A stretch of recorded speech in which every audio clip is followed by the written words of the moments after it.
أعوذ بالله السميع العليم من الشيطان الرجيم بسم الله الرحمن الرحيم نحمده ونصلي على رسوله الكريم أما بعد.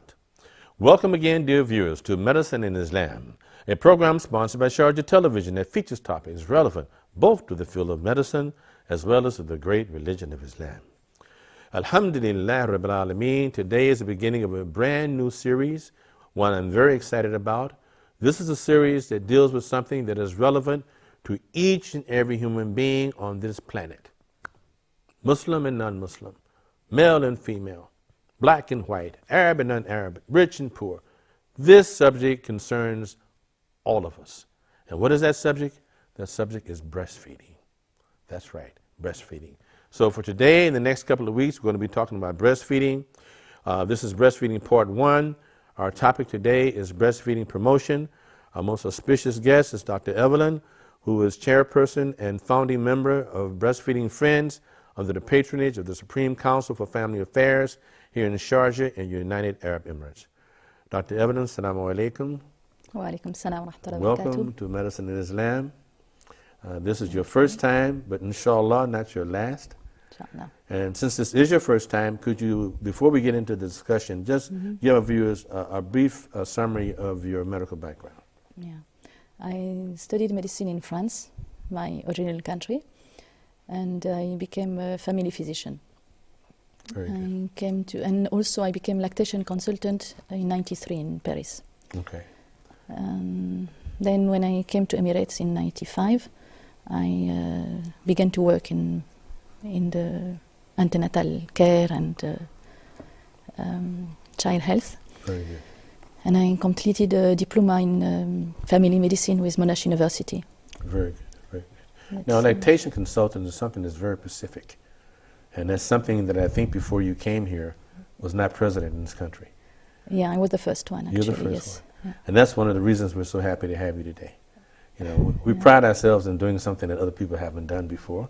And we like to, everyone likes to be a trailblazer. You're a trailblazer in this field, not only in Sharjah, for the entire UAE. Yeah. And for that reason alone, we're very happy to have you with us.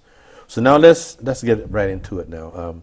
First of all, we want to know something about Breastfeeding Friends. What exactly is that? Yeah. Breastfeeding Friends is a voluntary support group in the community for breastfeeding mothers. And it was actually the first one in the UAE. Okay. And at the beginning, in '99, we began to be affiliated with Maternal and Child Health Center in Sharjah, which belongs to the Ministry of Health. Right, it's part of MOH. Yes, Okay. yes. So we were 3 health professionals actually to found it. One was a local pharmacologist, Dr. Aghadat Tajir. One was a British midwife, and the third one was myself. Very good.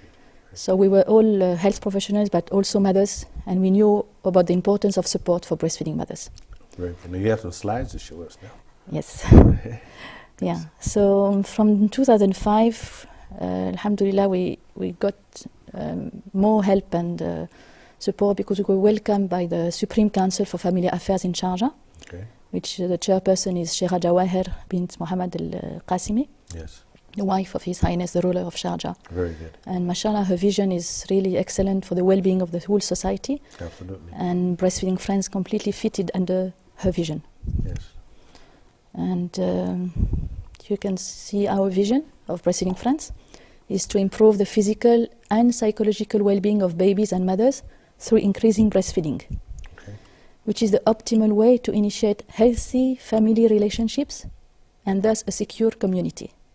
So if you notice, we begin with the individual, mothers and babies, then the family, and this to extend to the society. Very good. So it's not just the physical well-being, it's also the psychological. Yes, it is. Very important. Yeah. Okay, very good. Now, of course, now this is something that strikes at a very core point in Islam, isn't it? Yeah. Breastfeeding is something that's in the Quran, in Surah Al-Baqarah. So tell us something about that. Yeah.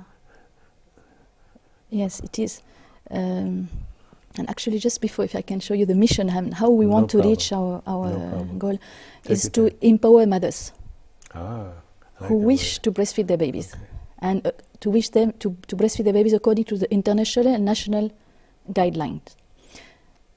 empowering, I like this word because it's not assistance, it's not helping. It is really boosting the confidence of the mother towards her creator, towards herself, her baby, and it makes her more powerful in her role of mother. Absolutely. Okay, and we will see during this session what are the guidelines, the international and national guidelines. And when you ask me about Islam, actually for us Muslims, the first guideline is in the Quran. SubhanAllah. And we have this guideline for more than 14 centuries. Yes. And it's very clear, and I cannot say it in Arabic, but the It's okay. approach meaning is that the mothers shall give suck to their children for 2 whole years. That is for those parents who desire to complete the term of suckling. So this is clear, and it is something maybe not well known by all Muslims, and it is our guidelines. And there are many other passages in the Quran which speak about breastfeeding. SubhanAllah. And one very well known story is the one of Prophet Moses alayhi salam. Musa alayhi salam. And Absolutely. it speaks very well of the emotional bonding that a mother has with her baby through breastfeeding. Yes. And how Allah subhanahu wa ta'ala saved this baby and made him refuse the breast of foster mothers to send him back to his mother, and how the verses describe how her heart was almost broken and how she found again her. Yes, you mentioned Musa alayhi salam. Yeah. Just briefly, you've met my daughter Asya today. Mm-hmm. One of the reasons that my wife and I named our last daughter Asya was because we loved this story about Musa alayhi salam and how he was put in the water by his mother, and how Asya, who was the wife of Pharaoh, saved his life, and then he wouldn't suck from anyone but his mother, and she had to come, and you know the story. So, and then Asya went on to sacrifice and accept Islam, and she was killed for that. Yeah. So that's why we named our daughter, because of this story of breastfeeding, actually. So she's ironically here in the studio with us today to hear this, and let's continue, because this is more about what's in the Quran about breastfeeding. So now you have some other slides that you want to present, or you want to move on to the next subject? Because the next subject about this is very, very important. We were talking about the artificial milk, and we definitely don't want to miss that. Okay. Well, as you like. Yeah, as Muslims, it would be enough for us to know that the guidelines is 2 whole years of breastfeeding. But also the Quran always tells us to understand, to reflect upon, to study. So it's also very interesting to know why breastfeeding is the norm for us. And subhanAllah, we can see that if you study the composition of different milk, you see that each milk has a specific composition corresponding to each species. Yes. And if you see here, there is different, there's just 3 main components, the sugar, the protein, and the fat. Right. I was looking at that last night. Yeah. And you can see that for the human milk, mother's milk, the content in protein is much lower than for cow's milk or goat's milk. Yes. And we know that protein is used for the building and for the muscles. Yes. You see the little calf, the little goat, after 1 hour they have to stand. Yes. Yeah. The baby, human baby, he will maybe take 1 year to stand and walk. Absolutely. So he doesn't need so much is higher protein. in lactose and lower in protein. Yes, and lactose actually is the food of the brain. Absolutely. So human babies will need more lactose, and the other needs more protein for the muscles. Right. I was looking at that last night, the comparison. Big difference in the lactose and protein. Yes, very big. So the human milk, much more lactose, much less protein. Yes. Because the babies don't have to walk and use their muscles. They need the brain development first, more than muscles. Yeah. And the cows, they need muscle development more than the brains. Yes, subhanAllah. And it's not only the quantity, it's also the quality, like the fat, the lipids in the specific for the human milk are different from the lipids or the lipid patterns in the animal milk. Yes. So it's not only the quantity, it's the quality also of each type of component. And another point you were making on your slide there is that there are no living cells in artificial milk. Yeah. Let's talk about that. That was very alarming to me. Yeah, we'll come to it. It's just that from all for the breast cancer awareness, there is a symbol which is the pink ribbon. Yes. Yeah. Yes. For breastfeeding, there is the golden bow. Yes. And because we mean that breastfeeding is the gold standard. It is the norm, human milk for human babies. Yes. It's the gold standard, and anything else will compare to this standard.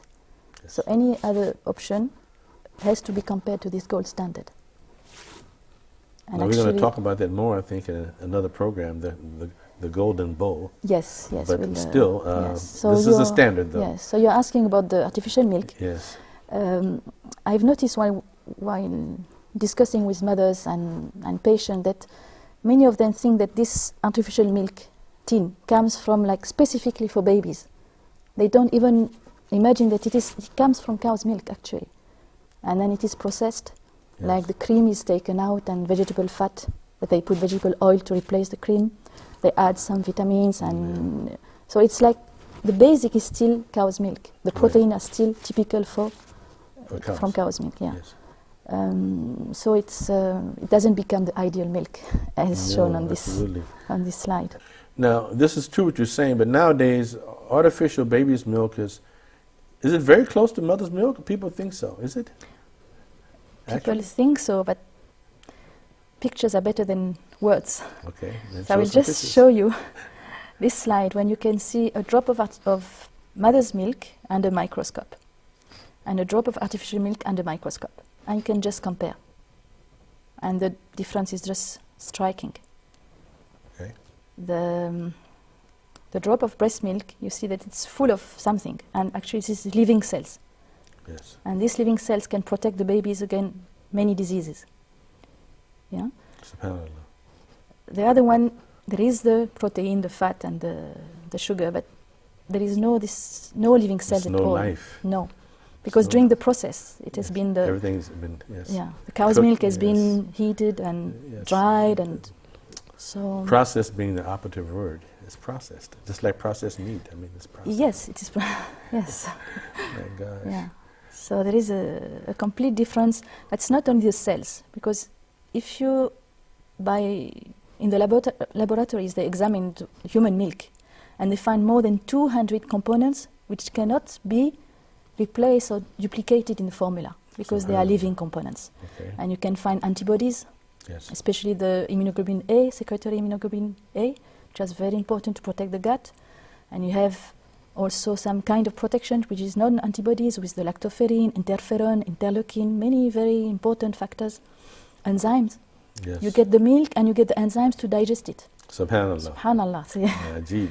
This you cannot get in artificial milk. Yes. You have iron, much more iron than in mother's milk, but you don't have the enzyme to absorb it. Yes. Without enzymes, you can't process any type of protein. So the problem is not what you put in the artificial milk; it's the bioavailability, how much the body is absorbing it. SubhanAllah. So also hormones as growth factors and hormones. Growth yes. factors. This you can spend one full day of conference to explain or to go into details, and there is much more. But it's just a brief overview to see that it's not only the cells the difference, it is many other living components. Now, as we were speaking earlier about artificial milk, many people, even myself, are under the impression that artificial milk is the same as what old people used to call formula. It's not formula. Well, at the beginning we were calling it formula because the doctor was like composing it by himself for that baby or that baby. But then later on it becomes produced by big quantities, and it's not specific for each baby. It's not specific, okay. No, no. It's now, standard. as a result of that, what are some of the proven consequences to the baby's health that this artificial milk causes? And that's another whole program, I know that, but just give us a few minutes of what problems a baby can have from the artificial milk. Well, it's a good question, because people would think, okay, there is differences, but in the laboratory only. With microscope you can see it, or with analysis. But in real life, do you have you see differences with the babies? And yes, there have been a lot of studies, and even recently big studies or reviews have been published. Okay.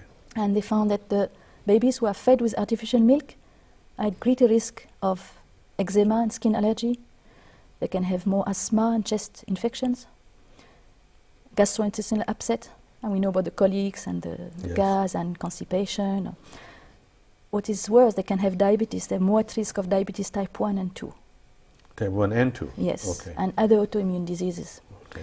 We know that the SIDS, the cot death, sudden infant death syndrome. Yes. Sudden infant death syndrome. Yes, it's correlated with absence of breastfeeding. That's a mystery. That disease is a mystery. Yeah, but from the studies, the correlation, you know, that we cannot have like a randomized controlled trial in this field. You have to analyze the the association, correlation. They found it is with this one of the disease, the factors. sudden infant death, there's no known cause of this disease, is there? Well, they found that, for example, to put back the baby on to make them sleep on the back, reduce the risk rather than sleeping on the tummy, which was the standard pediatric advice 20 years ago. Okay. So they back to sleep, they call it this campaign. Okay. And it reduced the rate, subhanAllah. Right. It has something to do with it. Yeah. Smoking in the room has something to do with it. Oh my gosh. And artificial milk also. Yes. Okay. Now, another thing that's in your slide is a decrease in IQ. Yes. Intelligence. Yes. It's yes. All the studies, the range is from a few points to more points. I mean, it depends on the studies, but all the studies go to this direction. Okay. There's lower IQ. You think because of the decrease in the less sugar going to the brain, perhaps? And also the type of the fats. Okay, there is specific fats which are very good for the neuron development. Very good. We have also risk of childhood cancer is increasing, ear infections, obesity, which is a very acute problems nowadays in the societies, in Western societies or even here, and poor jaw development. So this is like published. We just have a few minutes left, so we want to touch on a few more points briefly. Yes. We can't forget the mother's health. Yes, you're right. What about the mother's health now? Briefly, how is the mother affected by not breastfeeding? Yeah, it affects the risk of breast cancer, which is also something very actual, ovarian cancer, and risk of chronic diseases like diabetes, obesity, hypertension, which increase the risk of cardiovascular diseases. Okay.